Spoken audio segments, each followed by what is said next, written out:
but at night it lights up really nice. Jose Lugo says these tall metal towers quickly popped up after Brooklyn Battery Tunnel toll booths came down. We don't really know what's the purpose of this. It's a $100 million MTA project full of secrecy, with 18 of these for the tunnels and bridges. So what are they exactly? Are you saying you can't comment to me? You know, that's the MTA's man in charge of bridges and tunnels, Cedric Fulton, dodging our questions. Not even later can we talk to you about it, or can I make an appointment?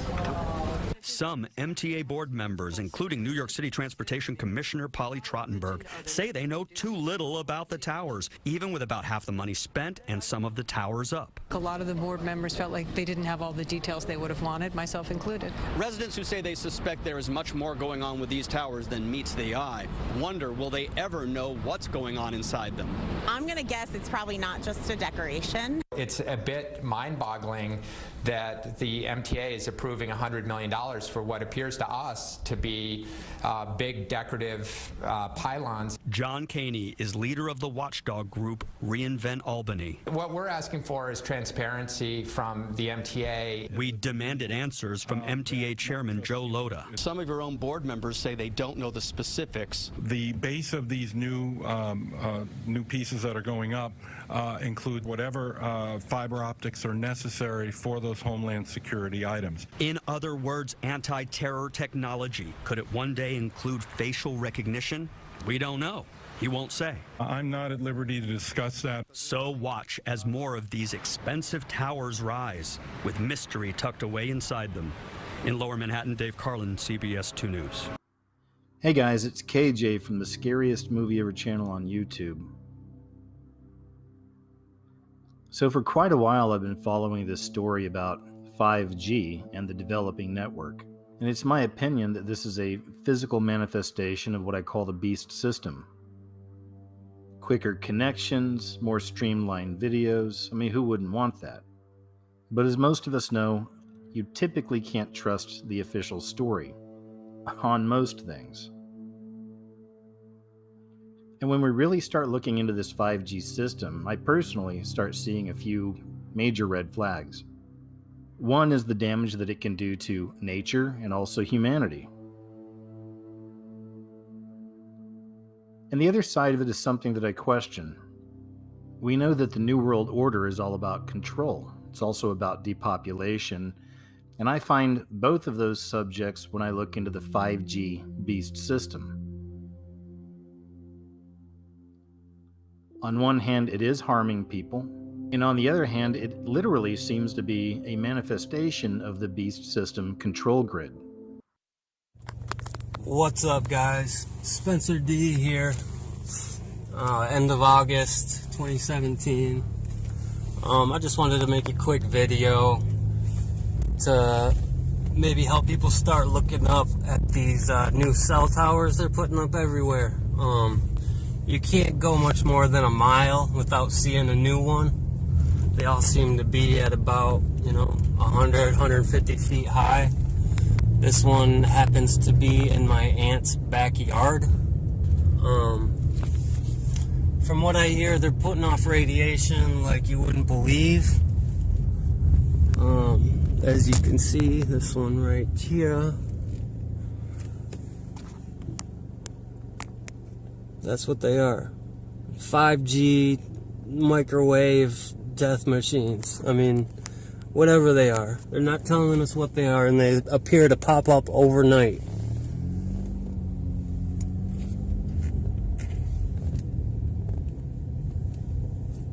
But start looking around for these. You see all those power cables going up the side? Those are thick power cables. There's no reason for them to be all connected to all that stuff. 5G, huh? That's what's next. And this is what's gonna allow it. Start looking for these guys. They're putting them in inconspicuous places. Places that already have a tower that's 150 feet high. They'll just nonchalantly put these little rectangle receivers or whatever they are, those things, they'll just put them right around the tower that's already up. We have here downtown, what's called the Nut House. Lansing Lugnuts. It's our minor league baseball team. The Nut House is across the street, and they have a tower that's about 150 feet high. I just noticed that they put a bunch of these rectangles all around the tower, and it's like inconspicuous, and they just go up overnight. Nobody notices them. Nobody's talking about them. And I've seen guys with their measuring devices out, and these things are putting off mad radiation. Like, it's something that people need to start talking about. Start noticing how often you see these things. They're going up everywhere. Many of us see signs of a very dangerous time to come. This will be the full realization of the New World Order, where the government really is in complete and total control of the people. But how could they get there? How can they watch all of us? How can they find all of us? Well, it seems this 5G network might play into that. These are the prison bars of the prison planet, and they will use technology to find us and also to confine us. Wednesday, August 9th, 2017, in a patriotic, working-class old California neighborhood, on a beautiful, warm California summer day, we find right in the center of these two trees a huge cell tower. The array is very, very dense, and I can only imagine the energies, the electromagnetic frequencies that are bombarding this neighborhood and these people 24/7, 365. However, this first cell tower is right near this second cell tower. Now, this array is probably no more than 40 feet tall. These are one-story buildings, and that's right in the back of these one-story homes. So within 200 yards of each other, the communications industry thinks that it's completely acceptable for this neighborhood to endure the electromagnetic frequencies of these two huge cell towers. However, this is the first cell tower, this is the second cell tower, and just off to the north is a third cell tower. This is coming to your neighborhood too. It may not be as gross and as industrial as a tower, but the 5G system will be in everyone's neighborhood very soon. That's the plan. So my suggestion to you is learn how to shield your home from the electromagnetic frequencies. Your home is where you rest and recuperate. And take a look at the paints that are available, the screenings that are available. There are many technologies out there that can make your home a safe haven from this type of electromagnetic frequency radiation. And there's one other thing that I want to say. It's time to learn how to detox the heavy metals from your bodies, because the heavy metals serve as an antenna and they magnify the effects of the electromagnetic frequencies within your body. So, on Wednesday, August 9th, 2017, this is being shot with a smartphone, keep in mind. I don't have any way of zooming in on any of these things to make them look more dramatic, but the fact that these three huge towers are so close to a residential neighborhood, they're in a residential neighborhood, is a message that is being given by the communications industry to the citizens of the United States and the world, that the communications industry does not care. So remember, you saw this. There's one to the left, two in the center, and a third right here, disguised as a tree. I just saw this story the other day. I thought it was interesting, and it started me more on this path. Humans are all connected by special Wi-Fi in our brains. They call it the interbrain. And through this, scientists believe that we are all connected, which is also a great metaphor for this 5G system. And that's why it should come as no surprise we're seeing so many stories about transhumanism, the rise of robots, because they're trying to connect humanity to the internet. They're trying to connect humanity to this 5G system. The USA is currently leading the way on 5G at the June 2016 press conference where the FCC head Tom Wheeler announced the upcoming of low, mid, and high spectrums. There was no mention of health effects whatsoever, but the dangers are very real. Thousands of studies link low-level wireless radio frequency radiation exposures to a long list of adverse biological effects, including DNA single and double-strand breaks, oxidative damage, disruption of cell metabolism, increased blood-brain barrier permeability, melatonin reduction, disruption to brain glucose metabolism, and generation of stress proteins. And let's not forget that in 2011, the World Health Organization classified radio frequency radiation as a possible 2B carcinogen, which means it causes cancer. More recently, the $25 million National Toxicology Program concluded that radio frequency radiation of the type currently used by cell phones can cause cancer. One of the biggest concerns is how these new wavelengths will affect the skin. The human body has between 2 million to 4 million sweat ducts, and our sweat ducts act like an array of antennas when exposed to these wavelengths, meaning that we become more conductive. A recent New York study which experimented with 60 gigahertz waves stated that the analysis of penetration depths show that more than 90% of the transmitted power is absorbed in the epidermis and dermis layers of our skin. There's also the effects on the eyes. There was a 1994 study that found that low-level millimeter microwave radiation produced lens opacity in rats, which is linked to the production of cataracts. And there's also the effects on the heart. There was a 1992 Russian study that found that frequencies in the range of 53 to 78 gigahertz, and that's the same which 5G proposes to use, had impacted the heart rate variability. It's an indicator of stress in rats. It also has effects on the immune system. There was a 2002 Russian study that examined the effects of 42 Hz microwave radiation exposure on the blood of healthy mice. And it was soon concluded that the whole body exposure of healthy mice to low-intensity EHF and EMR had a more than profound effect on their immunity. And of course, there's also effects on cell growth rates. There was a 2016 Armenian study that observed MMWs at low intensity mirroring the future environment brought about by 5G. Their study conducted on E. coli and other bacteria stated that the waves had depressed their growth as well as, quote, changing properties and activity of the cells.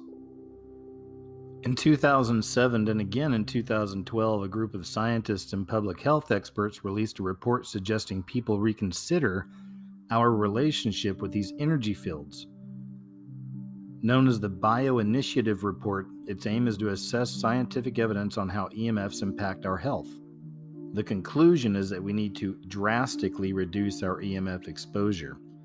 They said not everything is known yet about this subject. What is clear is that the existing public safety standards limiting these radiation levels in nearly every country of the world look to be thousands of times too lenient. So there's a system that's set up in the UK, and it started back in 2001. It's called the TETRA, T-E-T-R-A system. So it started off as a home office microwave system. It turned out that it's become the mainstay of British police force communications, and it's been placed in every major population center since. The British government spent £2.5 billion, with a B, billion pounds on a 400 megahertz pulse modulated microwave transmitter network which broadcasts 17.6 hertz into the brains of all Britain's police and anyone living near the planned transmitters. It's said to cause disruption of neural networks, leading to behavioral and character changes, also manic behavior, followed by nervous exhaustion, also disruption of higher brain functions. A Team 10 consumer alert tonight. The more we rely on smartphones, the more data we want and the more antennas we need. But at what cost? Workers say they're getting injured working on those antennas, and the constant push for more towers is putting them at risk. Team 10 troubleshooter Kristen Severin joins us. And Kristen, you talked to a San Diego company with a solution to keeping them safe. Yeah, there are 600,000 cell phone tower sites in the United States. They're everywhere, on the sides of buildings, streetlights, water tanks. But Team 10 learned thousands of those towers violate federal rules that are supposed to keep workers safe. It hurts like how. Benjamin Rivas has worked on cell phone towers for 14 years. I was dealing with them day in and day out. He quit after an antenna that should have been powered down was still live. Physically burned my hand. The burn is a work injury you can see. You get burned on the outside, but internally it blisters. Other problems he said caused by the towers aren't as easy to spot. Depression, and I get headaches from time to time, and mood swings and stuff. Rivas is one of 250,000 workers a year. An insurance rating agency said gets too close to these antennas. They act as an open microwave and can cause eye damage, sterility, and cognitive damages. What we're going to go do is I'm going to show you the invisible footprint of these potentially hazardous areas that workers don't see. Drew Fountain has a $20,000 meter that measures the RF frequencies. And the amount of power that really comes off a lot of these antennas. He co-founded RF Check, Talk about a San Diego company that tracks where every tower is in the U.S. There's 22. An RF frequency over 20% can injure people. Over 100% can burn someone. We're over the limit for the workers. Cell phone tower workers, roofers, painters, anyone that comes in contact with the antennas. I got a 150 reading this morning. Many tower sites have these signs. Does anybody even see these? Signs are dismissed by workers. This doesn't really say anything beyond this point. The law requires that the workers be made aware of these areas before they get near them, and that's not being done today. Since 1985, the FCC has required workers be made aware of these dangers, but doesn't say how to alert them. The FCC gave notice of a proposed rule change 2 years ago for the cell companies and site owners to figure out the how. Recognize what these are. Fountain said that hasn't happened. Phone providers are looking the other way and not protecting the little guy. From here to here is the RF danger zone. Fountain wants workers to know about these areas before they show up to any cell phone site. Fountain helped develop RF Check to do just that. The only comprehensive database of every wireless antenna in the nation. They're working with the FCC to get it used across the entire industry. Workers would check the tower sites before any job. RF Check would be paid for like E911. That's the fee we pay for emergency services, so you could see a few cents more on your cell phone bill, but they are still trying to figure out that exact amount. I'm Team 10 troubleshooter Kristen Severance. All right, Kristen. So it's also interesting to take a look at what Wi-Fi can do to our fertility.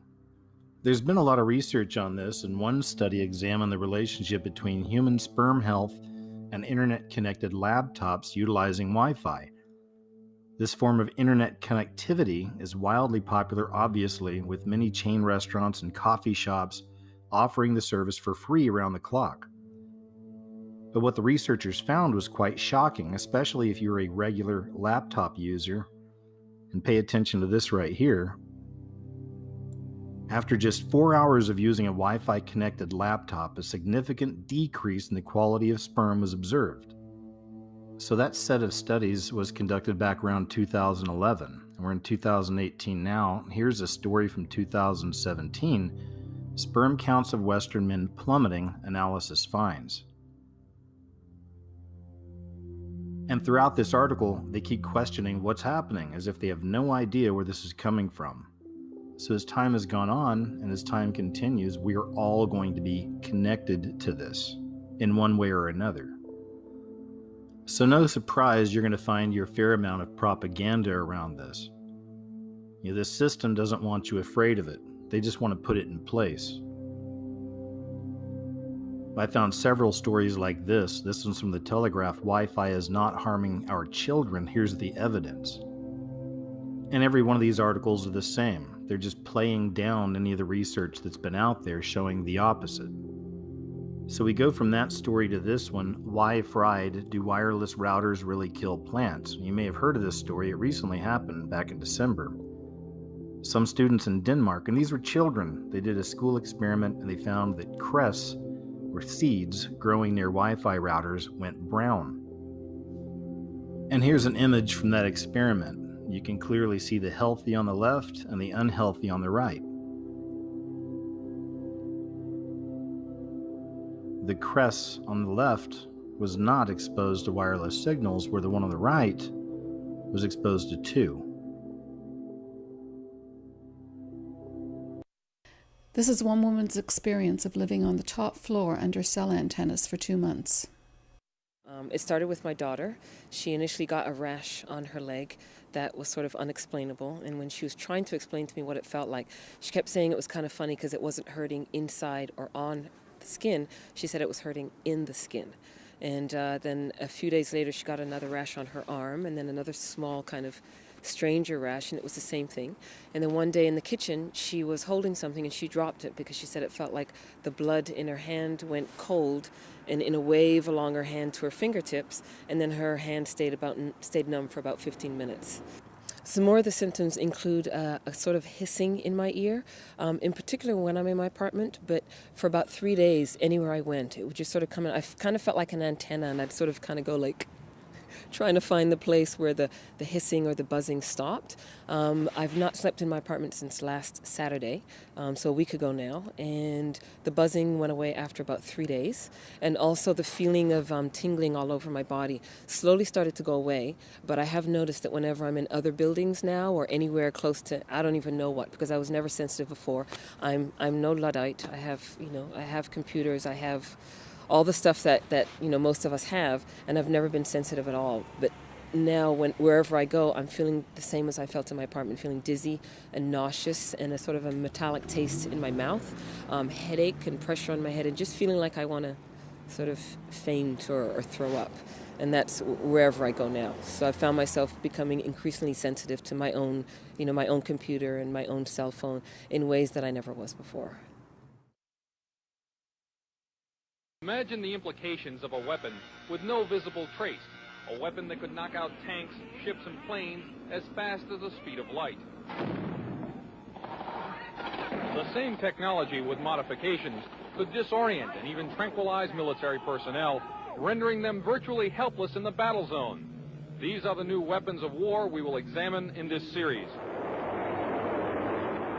For the past 40 years, the world has been riveted by the threat of nuclear war, and more recently by the prospect of space defenses using lasers and other modern technologies. But while both sides at the Geneva summit will be focusing on these matters, progress is being made in even newer weapons that could render any arms agreement relatively useless. Lightning is the most dramatic form of energy to be found in nature. Scientists have succeeded in creating limited types of artificial lightning, and some think that these could be the forerunners of a new type of directed energy weapon, part of a family of weapons which operate within the radio frequency segment of the electromagnetic spectrum and are thus referred to as radio frequency weapons.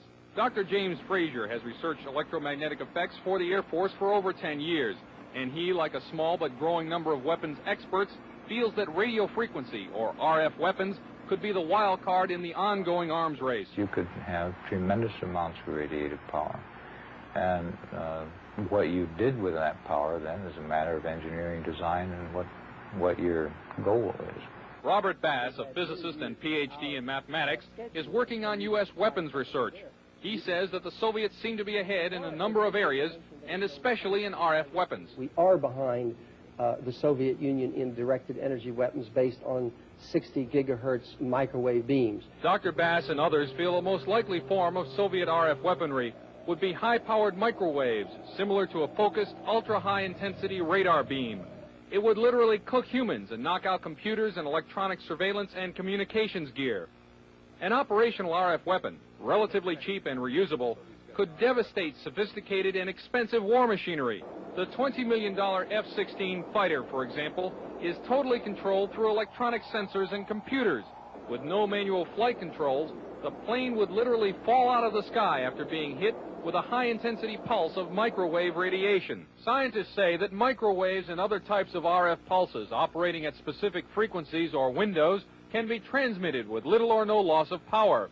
Machines known as gyrotrons can produce the massive pulses needed to drive these devices, and it's believed that the Soviet Union has a 3 to 5 year lead in this technology. Over the past year, CNN has repeatedly asked the Department of Defense and the Air Force about radio frequency weapons.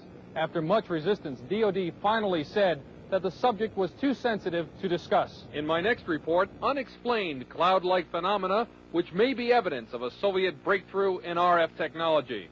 Chuck DeCaro, CNN Special Assignments.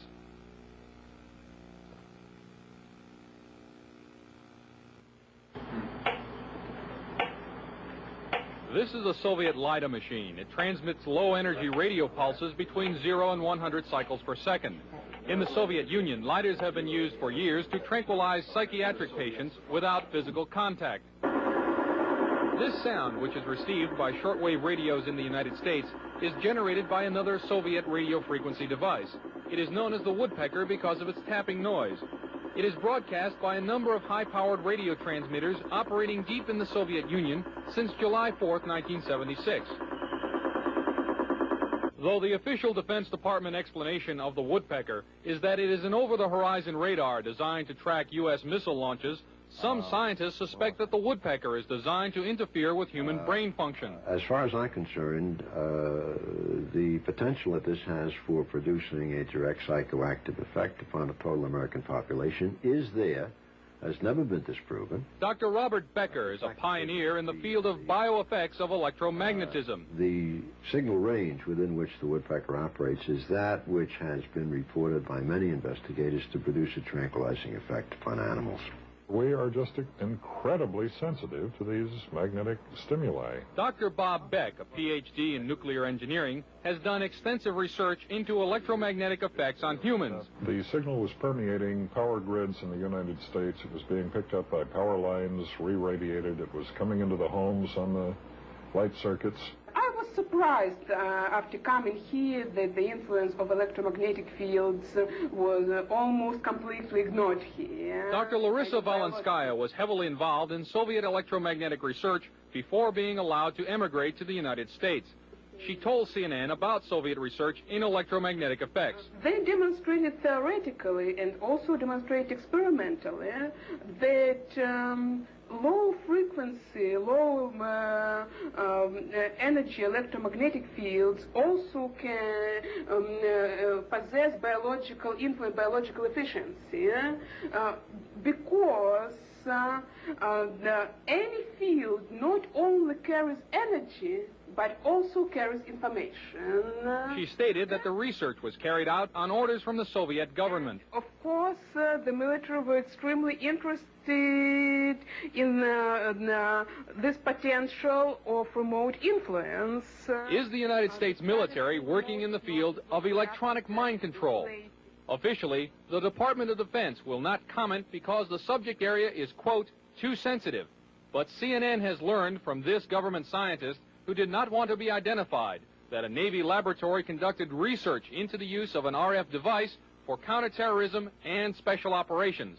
It's possible to entrain a certain percentage of a population, apparently, with weak magnetic fields. The study also showed that RF signals could dissolve certain types of rat brain cells at a distance, causing disorientation and nausea. According to the scientist, even though the program was successful, the government never followed up on it. Dr. James Frazier did electromagnetic research for the U.S. Air Force for many years. At one time, he proposed a battlefield RF weapon system. You could make an antenna that would be carryable by a helicopter, and that this could be expected to produce a wide variety of symptoms, actually, by humans who happen to be standing in the beam. According to Dr. Fraser, the Air Force never followed up. At Lawrence Livermore Laboratory, another RF weapons concept is nicknamed the brain bomb. According to the book Star Warriors, the brain bomb would focus a nuclear blast into a huge pulse of low-frequency RF energy that would stun huge numbers of troops. Apparently, it too has not yet been funded. The Department of Defense will not comment about Soviet RF weapons, or if American RF weapons development is going forward. However, experts interviewed by CNN say that the Soviets are apparently ahead and could exploit that lead in a surprise strategic move, a move that could have grave consequences for the United States. From Washington, this is Chuck DeCaro, CNN Special Assignments. This is a Tesla coil. It was invented some 90 years ago, but now a growing number of experts in the United States feel that it may form the basis of a new generation of Soviet weapons. They are known as radio frequency, or RF weapons, because they operate in the radio frequency spectrum. Their existence is noted in this U.S. Department of Defense publication, which says the Soviets could use them to destroy components of missiles, to interfere with radar and other electronic systems, and even to alter human mind functions. The concept of RF weaponry was predicted at the turn of the century by Nikola Tesla, an American who had emigrated from Yugoslavia. He is best remembered as the man who invented alternating current electricity. In 1899, Tesla built this giant coil which produced 10 million volts of artificial lightning.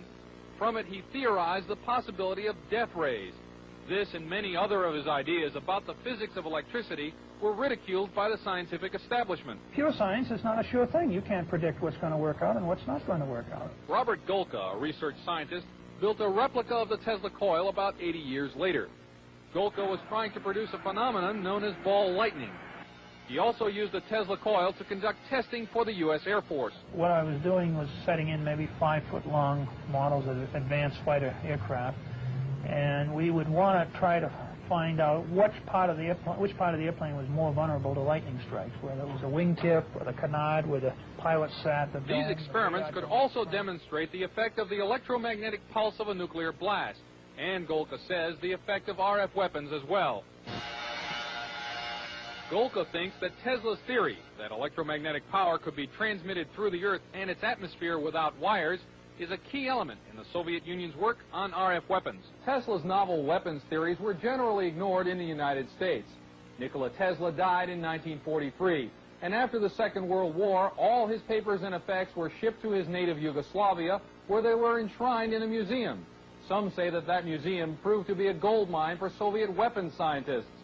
We haven't even formally, so far as I know, to ourselves admitted that these weapons exist in the hands of the Soviet Union. Weapons analyst Tom Bearden, a retired U.S. Army lieutenant colonel, is among a small group of scientists and engineers who believe that the Soviets have perfected Tesla's ideas and are developing radio frequency weapons on a scale unimagined in this country. There have been a series of tests of these kinds of weapons, apparently, for a number of years. For example, airliners from Iran, before the fall of the Shah, saw deep within the Soviet Union very large, glowing spherical balls of light, which started out small and then expanded to very large size, which are apparently these kinds of weapons for use in an anti-ballistic missile defense role. Bearden believes that these satellite photographs are of mysterious non-nuclear explosions near an uninhabited island in the East Siberian Sea, and that they are discharges from an RF weapon that uses intersecting energy beams called scalars. In doing so, you can create, for example, either an electromagnetic explosion at a distance, or you can create an electromagnetic implosion at a distance, the extraction of energy from a distant point. This would look like a cold explosion, so to speak. And I believe the thing on April the 9th, 1984, off the coast of Japan, that involved several 747 jet airliners, I believe that incident was a test of a cold explosion weapons. At least it met all the characteristics. Pilot Doug Happ was in one of the 5 airline crews that saw an incredibly large cloud rising from the moonlit overcast below. It looked like a plate coming up through an overcast, but it just kept expanding. I have a question. Which palm tree looks the healthiest? This one? This one? This one?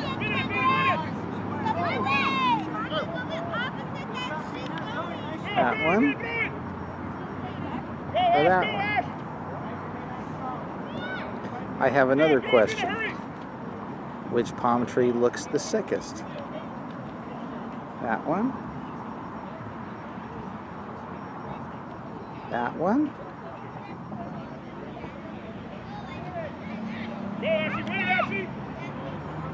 That one? That one? Or that one? Well, if you said that one, you're right. Would you like to live next to a cell tower? Now here's another story I found very interesting, and I think this is a good one to end the video on. Wi-Fi visualization lets us see the ghostly waves that surround us. Louis Hernan, a PhD candidate with the Architecture and Interaction Design Group at Newcastle University, is exploring a concept, and he's developed a machine that turns internet signals into vibrant LED-based forms. So these are actual images of the experiment, and what you're looking at are Wi-Fi waves. And these things are all around us at all times. It's crazy to think how many of these towers are going up, how many more of these signals are scrambling all around us. Could there be spiritual entities, beings inside of these Wi-Fi signals? And if so, it's even creepier to think that these things are infiltrating the human body and the human mind. So food for thought, I guess. And I'll leave you with that.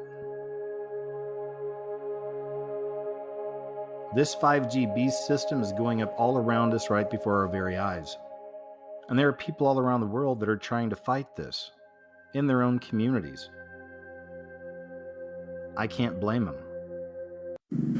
Not in my backyard. That's the word in a neighborhood on Long Island protesting a plan to build a cell phone tower near their homes. They claim that those towers can cause health problems. Eyewitness News reporter N.J. Burkett has more from Woodbury. They continue to go up. Why? Residents are demanding answers tonight, demanding to know why dozens of cell phone towers are quietly appearing on their streets with no explanation and no notice. I think we're so concerned about it because they're not telling us what they exactly are, and they didn't notify us prior to them being installed. This is emitting radiation, and no one has answers for us. 600 poles have been installed across Long Island, what's known as a small cell network, identical to ordinary utility poles, but topped with cell phone repeaters. Residents are not compensated, but the towns ordinarily collect a modest permit fee. Denise Tufano's pole was installed just 3 weeks ago. This needs to come down. This is a bus stop. This is too close to residential homes. This should not be in a residential area. The Texas company that owns the poles, Crown Castle, says it's committed to working with local officials on placement. Hundreds have already been relocated. The town supervisor says that's not good enough. They don't belong in front of someone's home. Aesthetically, it's horrible. We want to know what the health effects are. Leading authorities say the repeaters are safe. According to the EPA, at very high levels, RF energy is dangerous. RF energy decreases quickly over distance. At ground level, exposure to RF from sources like cell phone towers is usually very low. The company says this pole, like others installed in recent weeks, has yet to be activated.